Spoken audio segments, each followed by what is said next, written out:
Episode 50 और क्या हालचाल सब बढ़िया। तो शुरू करते हैं। तो पिछले एपिसोड में आपने देखा था कि मोयान किंग जुआन के पास एक फ्लेम को देखकर हैरान हो जाती है और वो समझ जाती है कि शायद इस बोला जाए तो किंग जुआन के पास हेवनली फ्लेम है और सॉरी होली फ्लेम है। लेकिन हमारे जान समझाता है कि ये एक होली फ्लेम नहीं है बल्कि जो उसका एक अंश है। इसलिए जो मोयान चलती है तो वो अपने भाई के गम से अपने आप को बाहर निकालती है और यहाँ पर किंग जुआन लिन को मतलब कि उस पर अटैक करने के लिए नहीं जाती। हालांकि वो मन में सोचने लगती है कि अगर मेरे भाई को कुछ हुआ ना तो किंग जुआन लिन मैं तेरी पूरी फैमिली को खत्म कर डालूंगी। अब इसी के साथ सीन शिफ्ट होता है और दोबारा से हमें इस लड़ाई के मैदान को बताया जाता है जहाँ पर सब लोग एक दूसरे से लड़ रहे थे। इतने में हमें व्हाइट स्नेक और ब्लू स्नेक को बताया जाता है और मेरे ख्याल से जी एक ही है, इसका नाम ही है व्हाइट ब्लू स्नेक। इसको बताया जाता है ये चलती है तो सामने जो 6 बंदे अपनी पावर को मिलाकर फाइट कर रहे थे ना, ये 6 बंदे चलते हैं तो अपनी पावर को एक बंदे में डालने लगती है। अब जैसे इस बंदे की पावर डरती है ना, बोला जाए तो इस बंदे में पावर आती है ना, तो ये बंदा तेजी से जो व्हाइट स्नेक और ब्लू स्नेक थी ना उस पर हमला करने लगता है। अब व्हाइट स्नेक और ब्लू स्नेक जब इतना पावरफुल हमला अपनी ओर आता हुआ देखती है ना तो इससे बचने के लिए जैसे हमारी कालीन के पास एक 9 कलर का स्नेक है ना, ऐसी ये लड़की भी चलती है। व्हाइट स्नेक और ब्लू स्नेक चलती है तो ये भी अपने शरीर से एक स्नेक को निकालती है जो कि 7 कलर का होता है।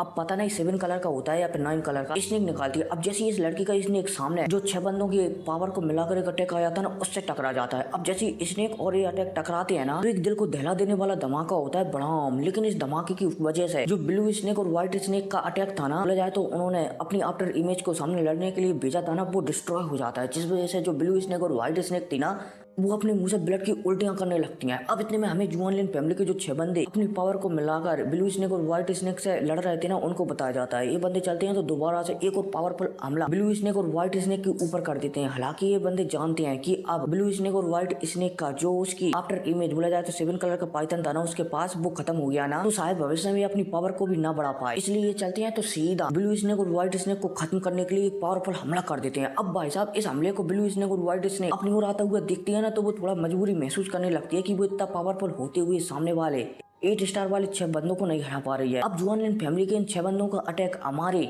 ब्लू स्नेक और व्हाइट स्नेक पर लगने वाला होता है। तभी ब्लू स्नेक और व्हाइट स्नेक के सामने एक बंदा प्रकट होता है और जब बंदा प्रकट होता है ना जैसे ही तो सामने जुआन लिन फैमिली की ओर से जो 6 बंदों ने अपनी पावर मिलाई थी ना वो वाला अटैक आ रहा था ना, उसे पलक झपकती डिस्ट्रॉय कर देता है। इतने में हम ब्लू स्नेक और व्हाइट स्नेक के सामने एक बंदे को खड़ा हुआ देखते हैं जो कि जो 9 स्नेक जनजाति है ना उनमें से जो किसी को आकर्षित करने वाली मोहित जनजाति है ना उसका लीडर होता है। और इस बंदे की जो पत्नी और बीवी थी ना, मतलब कि बीवी और बच्ची थी ना, जुआन लिन फैमिली की एक बंदा जिसका नाम मुंह चैन फैन था ना उस पर ने हमला किया था। तो ये बंदा आया है ना ब्लू स्नेक और व्हाइट स्नेक के सामने जो उसका हस्बैंड होता है। अब जैसे ये यहाँ पर आता है ना तो सबसे पहले तो ये अपना गुस्सा निकालता है कि तुम लोगों की इतनी हिम्मत की, तुमने मेरी वाइफ पर हमला करने की हिम्मत की। ऐसा लगता है कि आज यहाँ पर जुआन लिन फैमिली का मुझे नाम निशानी मिटाना पड़ेगा। अब भाई साहब यह कहती है ये बंदा चलता है तो सामने जो भी 6 बंदों ने अपनी पावर मिलाई थी ना उनसे लड़ने लगता है, लगे तेरी। और जो ब्लू स्नेक और व्हाइट स्नेक चलती है तो जुआन लिन फैमिली का एक और बंदा था जिससे इस महल की रक्षा करने वाली एक लड़की जावली नाम था उसका, उससे लड़ रहा था ना। तो व्हाइट स्नेक और ब्लू स्नेक चलती है तो उस बंदे को जल्दी मारने के लिए जावलू का साथ देने लगती है। अब इतने में हमें किंग जुआन लिन को बताया जाता है जो कि 2 बंदों के साथ एक स्नेक से फाइट कर रहा था। किंग जुआन लिन ने एक अजीब सी प्लान का उपयोग कर दिया था जिस वजह से जो स्नेक था ना उसकी पावर कम हुई थी, क्योंकि जो स्नेक होते हैं ना वो कोल्ड होते हैं, मतलब कि ठंडे होते हैं। और किंग जुआन लिन था ना उसने आग वाली टेक्निक का उपयोग कर दिया था जिस वजह से जो स्नेक था ना 7 कलर वाला वो यहाँ पर मारा जाता है। अब भाई साहब जैसे किंग जुआन लिन इस स्नेक को मारता है ना तो वो तेजी से दोनों बंदों के साथ इस टेंपल के अंदर घुस जाता है। इतने में हमें किंग टियान को बताया जाता है जो कि एल्डर सूपू से लड़ रहा होता है। अब जब एल्डर सूपू किंग जुआन लिन को अपने स्नेक महल में घुसते हुए देखते हैं ना तो वो बहुत ही ज्यादा गुस्सा हो जाते हैं कि क्या बकवास है। एल्डर सूपू चलते हैं तो उनके हाथ में एक अजीब सा डंडा था, जैसे तुमने डाउ की वर्ल्ड में जब हमारे जान के पीछे वो 7 स्नेक एक्ट के लोग पड़े थे ना उनमें से एक बूढ़ा था जिसके हाथ में हमेशा एक डंडा रहता था, वैसे ही डंडा दिखता है। सूपू चलता है तो यहाँ पर कुछ हाथों की हैंड सील बदलता है और जिस सांप पर वो ठाड़ा हुआ था ना, बोला जाए तो जिस कंपेनियन पर सीपू ठाड़े हुए थे ना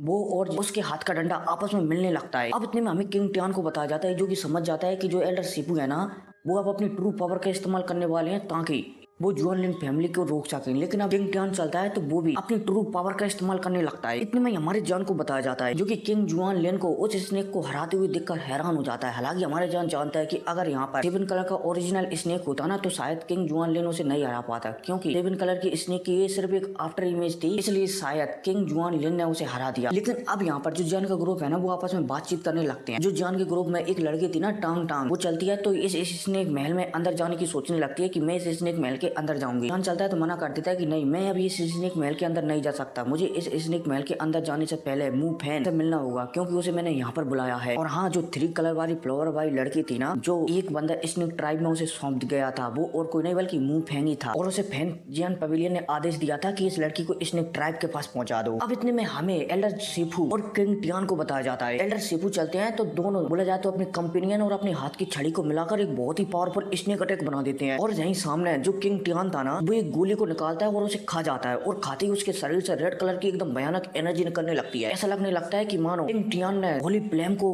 खा लिया हो। अब भाई साहब, जैसे ही किंग टियान के शरीर से भयानक शक्तियां निकलती है ना, तो किंग टियान चलता है तो इन शक्तियों से एक बहुत ही बड़ा होली फ्लेम वाला अटैक बना देता है, और तेजी से जो स्नेक आ रहा था ना, उसके ऊपर काउंटर शूट कर देता है। अब जैसे ही एल्डर शिफू का अटैक और किंग टियान का अटैक आपस में टकराते हैं ना, तो एक दिल को दहला देने वाला धमाका होता है, बड़ाम, और चारों तरफ से शक्तियों की बेबे बेबे बेबे बेबे बेबे बेबे फैल जाती हैं। और जो एल्डर शिफू थे ना, वो पीछे फेंकते हुए चले जाते हैं और ब्लड की उल्टियां करने लगते हैं। हालांकि किंग टियान चलता है तो वो भी पीछे फेंकता हुआ चला जाता है, क्योंकि जो एल्डर शिफू का अटैक था ना, वो पूरी तरह से डिस्ट्रॉय होने से पहले एल्डर शिफू ने उसे ब्लास्ट करवा दिया था, जिस वजह से किंग टियान था ना, वो भी बहुत ही ज्यादा पीछे फेंकता हुआ चला जाता है और ब्लड की उल्टियां करने लगता है, और दोनों की हालत बहुत ही ज्यादा बुरी हो जाती है। ऐसा लगने लगता है कि ये दोनों अब अंतिम बैटल लड़ रहे हों। अब इतने में हमें किंग टियान को बताया जाता है। किंग टियान चलता है तो अपने मुंह से ब्लड को थूकता है और पहुंचकर कुछ महसूस करने लगता है कि यहाँ पर शायद जो स्नेक ट्राइब के 9 सेक्टरों के लोग हैं ना, उनमें से 6 या फिर 7 सेक्टरों के लोग बहुत ही जल्दी पहुंचने वाले हैं। किंग टियान चलता है तो यहाँ से जल्दी निकलने की सोचने लगता है, लेकिन वो जानता है कि उसने यहाँ पर इतना कुछ खो दिया है, इतनी लड़ाई लड़ी है, तो बिना कुछ हासिल करे वो यहाँ से बिल्कुल भी नहीं जाएगा। इतने में हमें यहाँ पर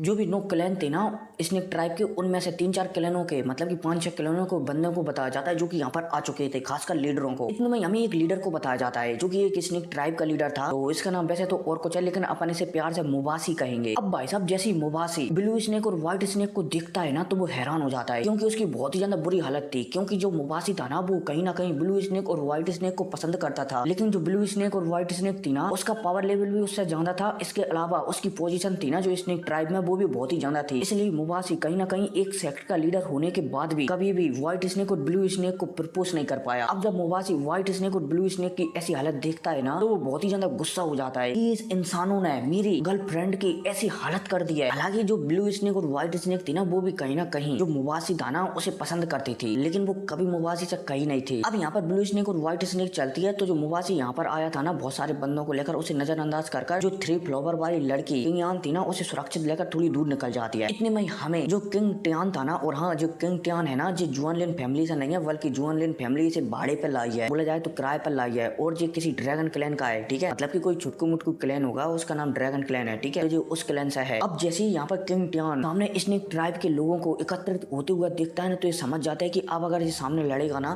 तो शायद उसे प्रॉब्लम हो सकती है। और तो और इसके बोला जाए तो किंग टियान के 8 से 10 साथी थे ना, जो यहाँ पर जुआन लिन फैमिली की ओर से आए थे, वो भी किंग टियान को समझाने लगते हैं कि अब शायद हमें यहाँ से निकल जाना चाहिए। लेकिन किंग टियान मना कर देता है कि नहीं, फॉर्मेशन बनाना शुरू करो, आज मैं इन 10 के 10 जो भी स्नेक ट्राइब के मेंबर है ना, सबको खत्म कर देना चाहता हूँ। अब भाई साहब, किंग टियान की ऐसी बातें सुनकर यहाँ पर जुआन लिन फैमिली के जितने भी बंदे थे ना, वो एक फॉर्मेशन बनाने लगते हैं। अब जैसे ये फॉर्मेशन बनने लगता है ना, तो एक बहुत बड़ा आसमान में ड्रैगन प्रकट होने लगता है। अब इतने में हमें एक एल्डर शिफू को भी बताया जाता है। एल्डर शिफू चलते हैं तो आसमान में इस ड्रैगन को बनती हुई दिखकर वो भी आसमान में कुछ उछालते हैं, और उछालते ही आसमान में से 9 कलर की लाइटें निकलती हैं। और यहाँ पर जो 9 लीडर थे ना, बोला जाए तो 7 ही लीडर थे, लेकिन 2 बंदे और थे जो कि इस महल की रक्षा करते थे, तो 2 कलर वो संभाल लेते हैं। 9 कलर निकलते हैं और 9 स्नेक ट्राइब के जो मेंबर है ना, उनके अंदर से एनर्जी खींचने लगते हैं, और यहाँ पर एक बहुत बड़ा स्नेक बनने लगता है। अब पलक झपकती ही सामने एक बहुत बड़ा ड्रैगन और उसके सामने एक बहुत बड़ा स्नेक खड़े हो जाते हैं। इतने में यहाँ पर किंग टियान चलता है, तो वो ड्रैगन के ऊपर जाकर बैठ जाता है, और यहाँ पर एल्डर शिफू चलते हैं तो वो इस स्नेक के ऊपर जाकर बैठ जाते हैं। अब जैसे दोनों एक दूसरे के ऊपर बैठते हैं ना, तो दोनों एक दूसरे से टकराने लगते हैं, और चारों तरफ शक्तियों की लहरें फैलने लगती है। अब ऐसे ऐसे टकराते रहते हैं और शक्तियों की लहरें फैलने लगती हैं। इतने में यहाँ पर हमें गद्दार न्यू डोंग को बताया जाता है, जो कि 8 से 10 बंदों को लेकर यहाँ पर आ गया था, और थोड़ी दूरी पर स्नेक ट्राइब और जुआन लिन फैमिली के आपस में फाइट को देख रहा था। अब इतने में हमें दोबारा से जो किंग टियान और एल्डर शिफू थे ना, उन दोनों के स्नेकों को बताया जाता है, जो कि आपस में एक दूसरे से लड़ रहे होते हैं। किंग टियान समझ जाता है कि अगर ऐसे ही चलता रहा तो वो शायद एल्डर शिफू से कभी जीत ही नहीं पाएगा। किंग टियान चलता है तो इशारा करता है, और इशारा करते ही जो इस ड्रैगन में 8 बंदे एनर्जी भेज रहे थे ना, वो कुछ निकालते हैं और इस स्नेक में काले कलर की एनर्जी को भेजने लगते हैं। अब जैसे ही इस स्नेक में बोला जाए तो इस ड्रैगन में काले कलर की एनर्जी आने लगती है ना, तो इस ड्रैगन की पावर बढ़ने लगती है, और सीधा जो एल्डर शिफू जिसे स्नेक को कंट्रोल कर रहे थे ना, उसे कोरोट कर देती है। बोला जाए तो उसे की पूंछ पकड़कर उसकी पूंछ को तोड़ देती है, जिस वजह से जो एल्डर शिफू का ड्रैगन था ना, बोला जाए तो स्नेक था ना वो कमजोर हो जाता है। इतने में ये ड्रैगन चलता है तो एक छोटा सा अटैक जो एल्डर सिफू का स्नेक था ना उसके ऊपर मार देता है, जिस वजह से जो एल्डर सिफू का स्नेक था ना वो पलक झपकते डिस्ट्रॉय होने लगता है, क्योंकि ड्रैगन ने जो काला अटैक एल्डर सिफू के स्नेक पर मारा था ना वो उसे क्रोध करने लगता है। अब एल्डर सिफू भी समझ जाते हैं कि सामने जो ड्रैगन है ना शायद वो उसे नहीं जीत सकते, इसलिए एल्डर सिफू का जो स्नेक था ना वो पलक झपकते डिस्ट्रॉय हो जाता है। और यहाँ पर जो स्नेक ट्राइब के 8 से 10 बंदे जो इस स्नेक को पावर दे रहे थे ना वो भी ब्लड की उल्टियां करने लगते हैं। लेकिन अब इतने में एल्डर सिफू चलते हैं तो दोबारा से स्नेक ट्राइब के लोगों का हौसला बढ़ाते हैं और यहाँ पर एक डिफेंस बना लेते हैं। अब भाई साहब जैसे ये डिफेंस बनता है ना तो जो किंग टियान था ना वो जिस ड्रैगन पर बैठा था उसके ड्रैगन के मुंह से एक लाल कलर की एनर्जी का क्रिस्टल निकलता है और तेजी से जो सामने स्नेक ट्राइब के मेंबरों ने जो भी कवच वगैरह बनाया था ना उससे जानकर टकरा जाता है धड़ाक। अब जैसे ये लाल कलर का क्रिस्टल बोला जाए तो आग का गोला सामने वाले स्नेक जनजाति की डिफेंस से टकराता है ना तो इनका डिफेंस भी टूटने लगता है। अब भाई साहब डिफेंस टूट ही रहा होता है और एल्डर सिफू समझ ही रहे होते हैं कि शायद यही उनके स्नेक ट्राइब का अंत है। इतने में यहाँ पर आसमान में बिजलियां कड़कने लगती हैं और यहाँ पर हमारे एल्डर जुदाऊ प्रकट होते हैं। और भाई साहब जैसे एल्डर जुदाऊ प्रकट होते हैं ना जो किंग टियान था ना उसकी सिट्टी पिट्टी गुल हो जाती है, क्योंकि वो जानता है एल्डर जुदाओ को बहुत ही अच्छी तरह से। हर कोई नहीं, अब इसी के साथ ये एपिसोड खत्म हो जाता है। लेकिन भाई साहब वो और भी तगड़ी फाइट होनी है और मुझे समझ में नहीं आ रहा है कि भैया जियान यहाँ पर क्या कर रहा है। वो तो साइड में खड़ा होकर देख रहा है। हर कोई नहीं, अगली वीडियो में बात कर